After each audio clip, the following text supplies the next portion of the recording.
Salam and welcome. Thank you for joining me in episode number 88 of the Heilige Quran, the Afrikaans reading of the Holy Quran. The Heilige Quran by Imam M.A. Baker. May Allah subhanahu wa ta'ala reward him abundantly. Please obtain your free copy of the Quran today.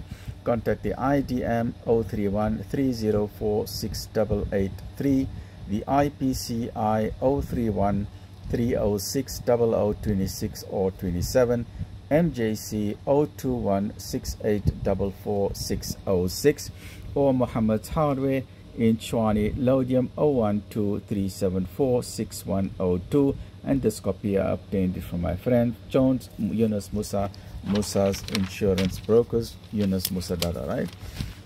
A'udhu billahi minash shaitanir rajim. Bismillahir rahmanir rahim. In the name of Allah, most gracious, most merciful, in de naam van Allah, die barmhartige, die genadige.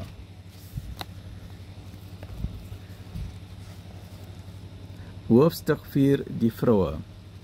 Surah 4, An-Nisa, episode number 88, afdeling 10 van hoofstuk 4. Gelowiges moet hulself verdedig. O julle wat glo, tref goeie voorsorg en beweeg voort in groepe of gesamentlik. Tussen julle is diegene wat wil kop uittrek. As 'n ongeluk julle tref, sê hy, voorwaar, Allah het my 'n guns bewys omdat ek nie saam met julle was nie. Maar indien Allah julle bevoordeel, sê hy, asof daar tussen julle en hom geen vriendskap bestaan nie. Was ek saam met julle, sou ek nog gelukkiger gewees het. Laat hulle dan met die lewe van hierdie wêreld vir die van die hiernamaals opoffer in die weg van Allah strewe, en wie ook al in die weg van Allah strewe, ongeag of hy sneuwel of 'n oorwinning behaal, ons sal aan hom weldra 'n groot beloning besorg.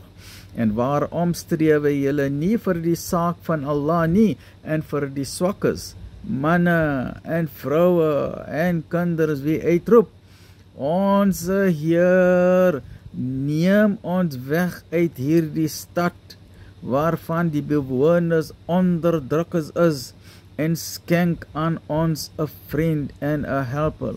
O Allah, take us out of the city whose people are oppressors, and send for us from you one who will help, and send for us from you one who will protect and help.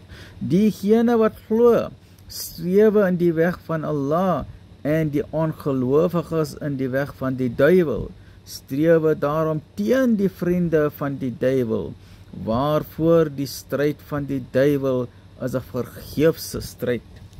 Please join me in the next episode, which is episode number 89 of chapter number 4 of the Holy Quran.